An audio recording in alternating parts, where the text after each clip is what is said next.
Right, yeah. The most valuable VV collectible, one, you know, that you have. Yeah, I have the Todd, the Batman. Yeah.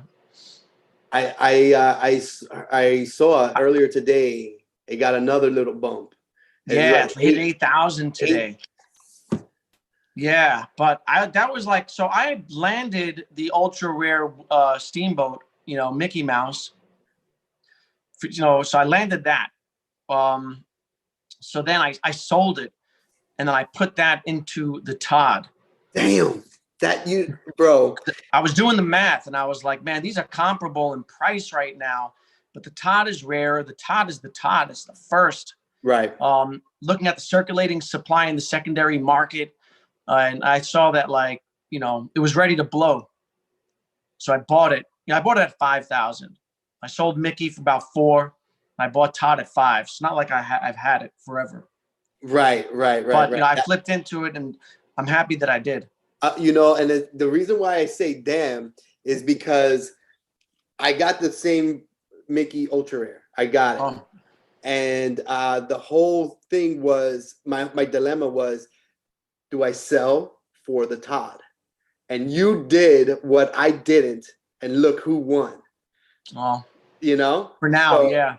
Hey. So you got it on the drop as well? Yes, sir. Got it on the drop. What we should have done was sold it at 6,000 and bought 2 Todds.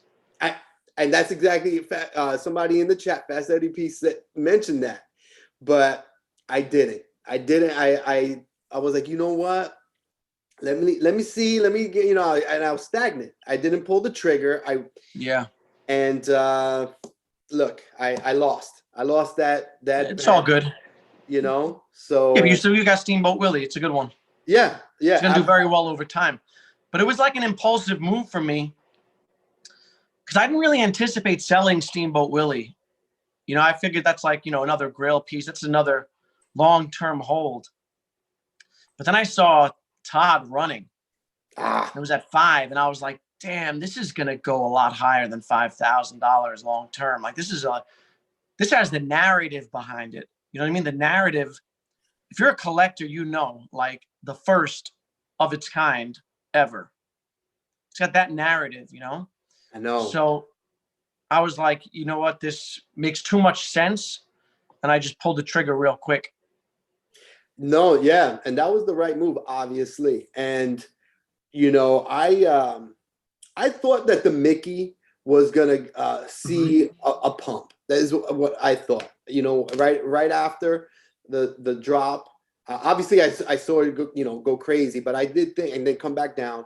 And I said, you know what? I think it's going to go a little bit higher. Again, yeah. And that my plan was, when it does that, I'm going to make my move. Yeah, it will. It will. These things move in cycles, you know, they pump, then others pump. So it will again. What happened was, you know, there were about, I don't know, 6, if I'm not mistaken, like 6,000 of them. And so a lot of people put them on the secondary market, and it's like a race to the bottom until it thins out a little, and then it'll be a race to the top again. Yeah. Yeah. Because, you know, I feel strong about the Todd, because it's the, you know, FA of all sorts, you know? So I'm like, I strongly feel that that's the play. That's the play. And knowing that, I kick myself. It's like, I know that was the play, and I didn't make the move, you know? Yeah. But as you mentioned earlier, you live and learn from these things. You know, I've been on the app for a few months, and, you know, I'm learning every day. Yeah. That's all it is. And we're still early. You know? Very early. Yeah. So there are so many grail pieces that have not yet even been released, and so much opportunity. So, you know, 99% of the collectibles that they're going to release haven't even come out yet. We're just at the very beginning of this. Right. So I'm curious. So what was your first drop that you came in at? Whether you participated or won? It was the first drop that I got, and I tried and failed a few times, but like was the what's it called? The Serial Killers 3. Oh, okay. So it was recent. I was away when my intention was to, you know, go for the golden moments, but I was away on vacation. and I got preoccupied. I was in Nashville, Tennessee, and I was totally detached. So then I came back and was like, damn. But it's all good, you know. Like I said, you miss some, but then you learn from your mistakes. I was so focused on OMI for months. I was accumulating OMI and just trying to build my position and build out some other positions in some other crypto plays that I didn't want to be distracted in, by another thing that I was into, because knowing how deep I go into things. Right.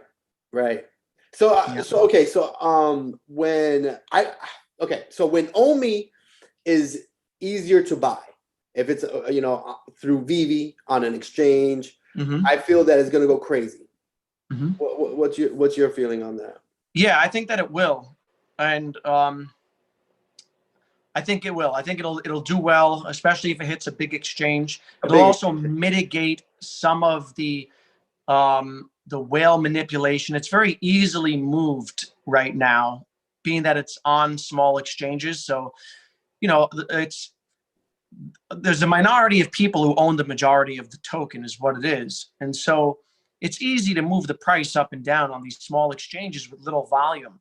So that's going to be an added benefit of moving to the major exchanges. And also, so many people, it's got such a great narrative, because when people realize how big NFTs are, and now this is the coin attached to the NFT play with all the major IP and licensing, it's very easy to understand why it's a good investment.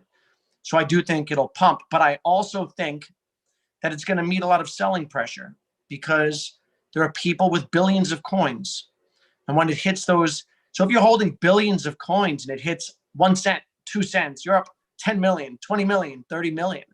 You're going to sell off a portion to take profit, not knowing what lies ahead for the market. So, a lot of people think that it's going to moon this year. I'm a little more conservative, and I think that it's going to meet some sell pressure along the way. But I do think it's going to do well this year, and long term, I think it will do really well. Absolutely, I agree. 100%. The way I go in is I have a budget, and then I have a percent that goes different places.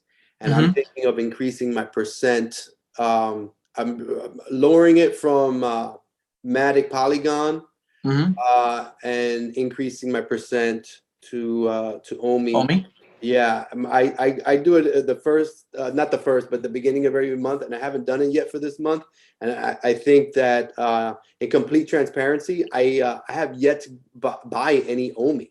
Okay. So this month is that's my goal for this weekend. So yeah, I'm gonna lower and then put in that into OMI. Yeah, I think OMI is a good long-term play. But I don't think that it's going to moon this year. Like, some people think it's gonna. Maybe I'm wrong, but some people think it'll get to 10 cents this year, 20 cents, even higher. I personally don't think so. I think it's going to take a little bit of time, but I'm patient. I'm a patient investor. I'm looking at 2025 for all of my investments. That's the year that I'm looking at. I never look at this year. I don't look into 2022. I don't care, to be honest. As long as the fundamentals are strong, there's so many factors that could affect the price of an asset. So I'm always looking long. So do you recommend any, and again, look, not a financial advisor by any means. Yeah, not at all. Right. Yeah. We're just chit-chatting. As friends. So any other cryptos that you like? Well, yeah, my crypto portfolio is concentrated on layer 1 protocols like Ethereum, and then Solana and Cardano. I have Matic as well as my layer 2, and OMI, and those first 3 are my biggest positions. And then I have a little bit of Matic. I've got Chainlink, which I like a lot. I've got Engine, another NFT play, and I've got like a little bit of Elrond. Yeah. Those, I love those. Solana, You know, I feel really, really good about. So Solana's growing so fast, and they've got like, you know, good backers. I look at who's backing this play.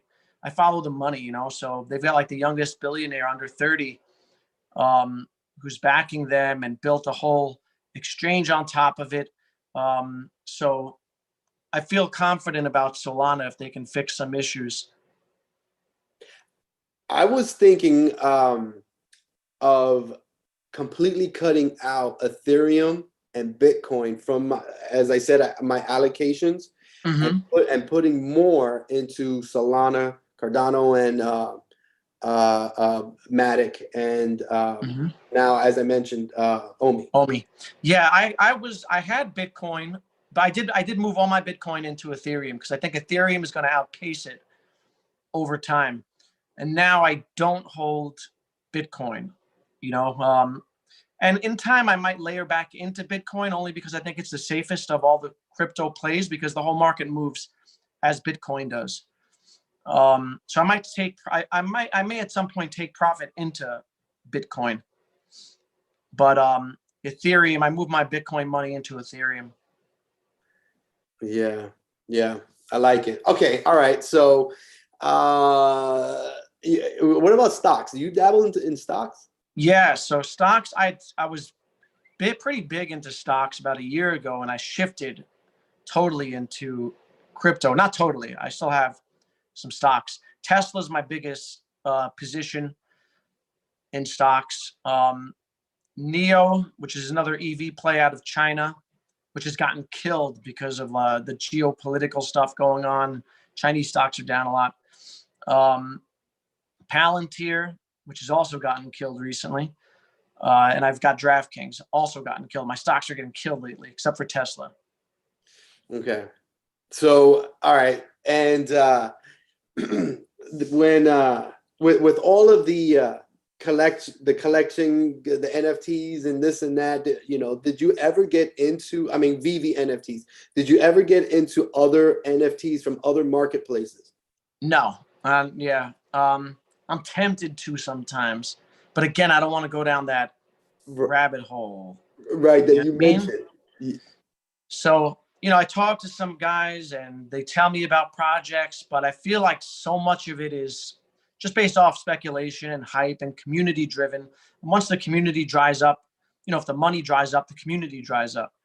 So to me, Veve and Omi are the safe NFT plays, you know, and I try not to get too greedy and chase high risk, you know, high risk, high return stuff.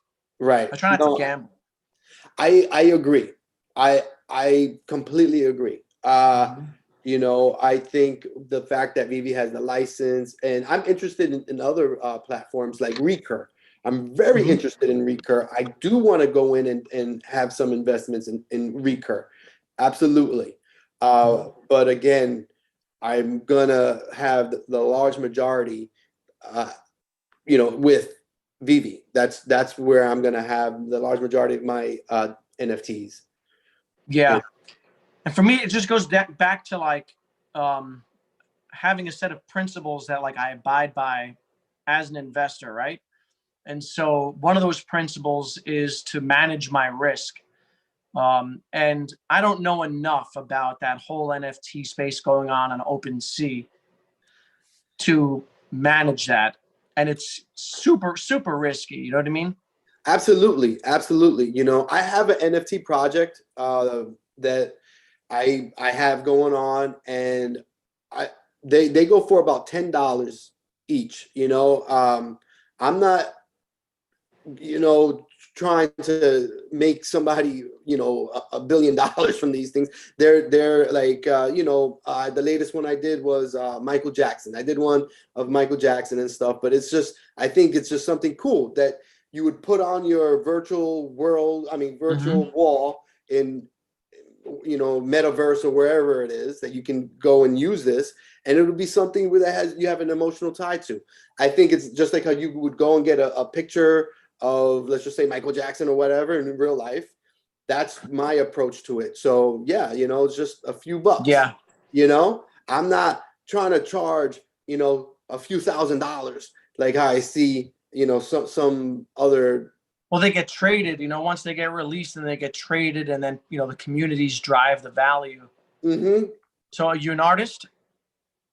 You know, I'm not an artist. I like to put together like 3D kind of stuff. And that, so I guess you could say it's like an artist. Don't be humble. Artist. Don't be humble. Yeah.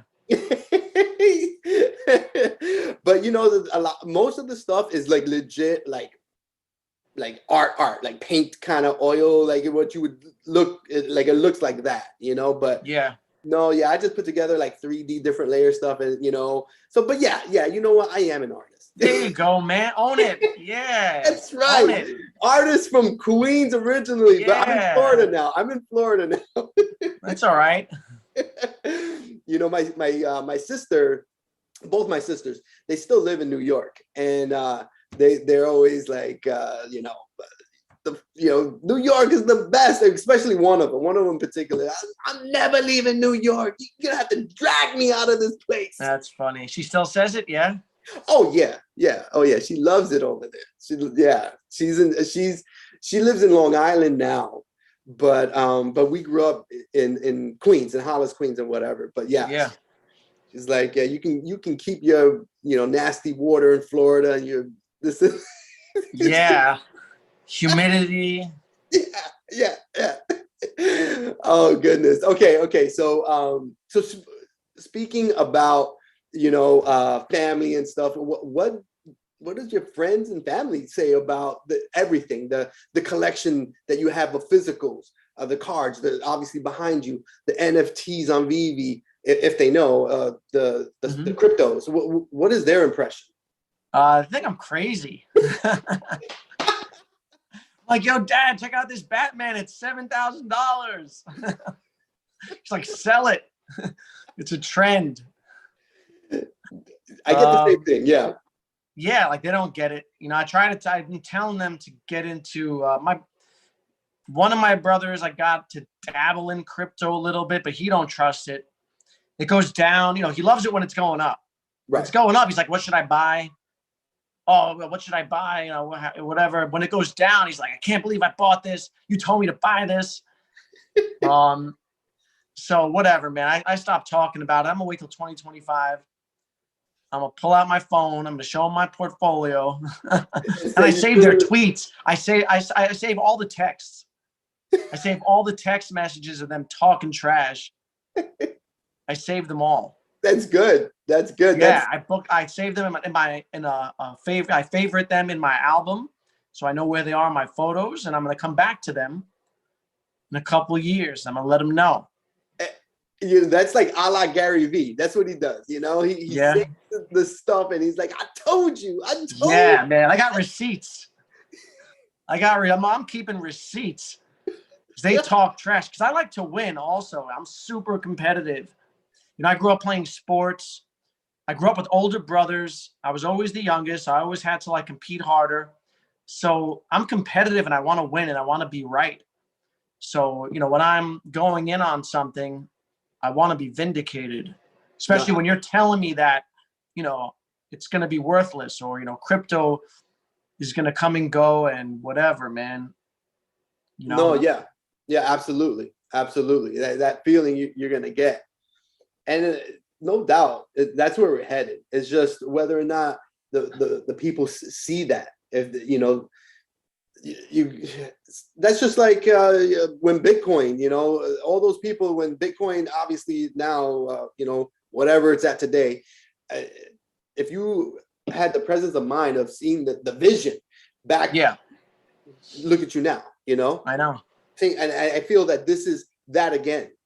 Yeah, but they still don't believe. Like, they see Bitcoin where it's at, and they still don't believe.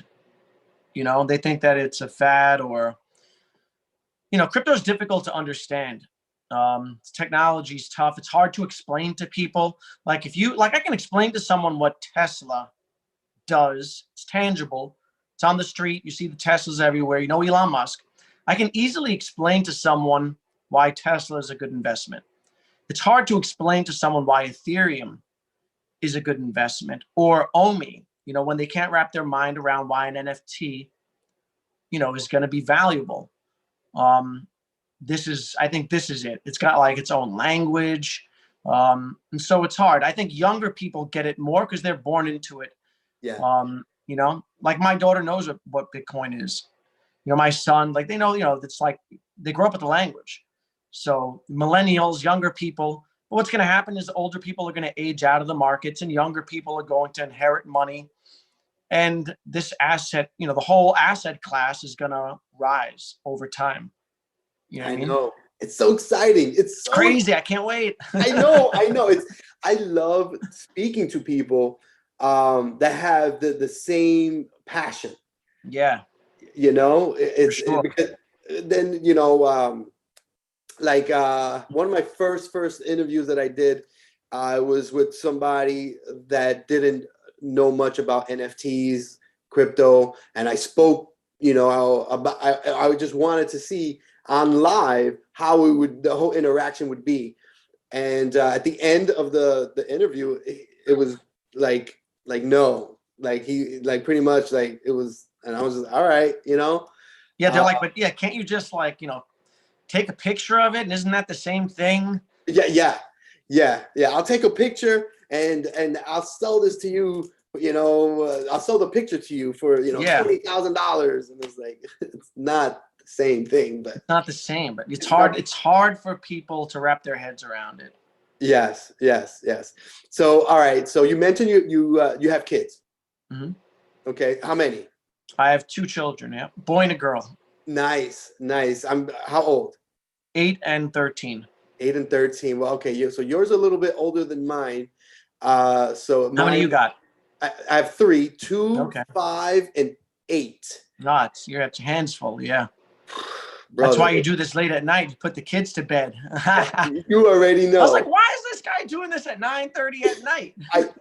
Man, it's there's no way I could do this any earlier. Yeah, it's rough, man. Yeah, I put them to, and it's Saturday, so it was like, you know, usually by 8:30 I have them in bed. Today it was like 9, almost 9, and I'm getting them to bed. I'm like, get to bed. I got things to do. So I don't miss that. I don't miss that age. You know what I mean? I like them when they were little, but I don't miss like the work. You know what I mean? It's a lot of work, brother. Oh my! A lot of work, bro. I'm in it. I'm in this. Yeah, I feel you. Yeah, brother. So I appreciate you coming, you know, on to talk to me at 9:30. We started, you know, around, you know, so I appreciate it. I really do. So everybody in the chat, I've got a link to, we're talking to Danny the Bull. If you, for whatever reason, are not subscribed, I've got a link to his YouTube channel. It's called Financial News and Views. And it's pinned in the live chat right there. So go ahead, go subscribe if you're not for whatever reason, and then hurry back. We're gonna, you know, not go too long. We're gonna go for a few more minutes. We're getting to know who Danny the Bull is. So all right, so talk to me. Tell me about a grail, and obviously you have physical NFT. I'm sorry, physical collectibles. So let me get a holy grail for a physical and Veve. All right. Man, physical.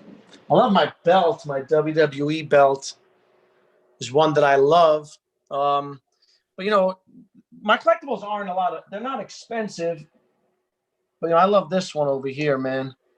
Little Scarface. Oh, Kind of dope. Oh,